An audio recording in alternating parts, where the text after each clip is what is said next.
Alright, so let me give you guys a little bit of a reverse psychology that 1000% most of the time at least works in all sorts of facets of fucking life. And the thing that you gotta live by is the less you give a fuck, the more others are gonna care. And whether that means with people, your goals and dreams in general, just life in general, whatever the fuck it is, the less you care, the more you can detach and not stress and obsess over certain things. The more likely those things are gonna be attracted to you, and they're gonna come fucking a lot easier to you than those who overly obsess over things that they should just not be obsessing over, because the things they obsess over are just never gonna happen, at least in the way they fucking believe it to happen. You have to learn how to detach yourself from, any outcome, any sort of ending, whatever the fuck it is. Like, for example, with people, you gotta stop giving a fuck about, certain people. Like, for example, maybe there's some girl that you're obsessed with because you think she's fucking hot and all this shit. Well, guess what? If she's not giving you any attention,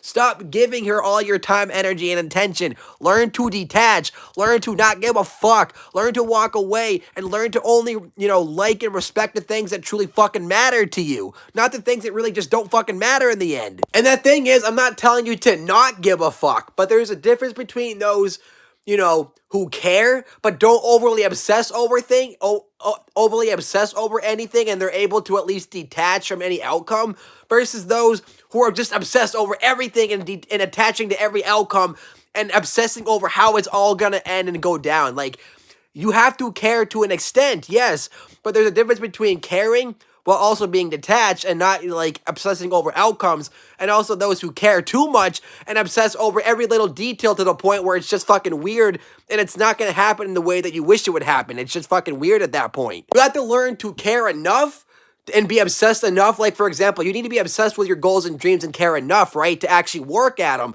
but not overly obsessed to the point where if it doesn't work out, God forbid, your whole life's fucking over. You gotta learn to detach enough where you put it in the work naturally, and then just let the universe do the fucking rest. Don't put in the work and overly obsess how everything's gonna fucking go down. That's what I'm trying to say. It's not about not caring, it's about detaching. It's about caring while being able to detach. That's the whole point of this shit. Because you still have to care, like, with your goals and dreams, you have to be hungry enough and care enough to go after them. You just have to be able to detach enough not to overly obsess over every outcome and how everything's gonna go down, because in your head, the way you expect it to is never gonna be that way, more than fucking likely. And those who can learn to detach while still working toward the things they love always get the best results. They don't overthink it. They just do exactly what they do naturally, exactly just the right amount, and that's it. And then the universe will do the fucking rest for you. So it's not about not caring. You still need to care. It's just about caring while being able to detach.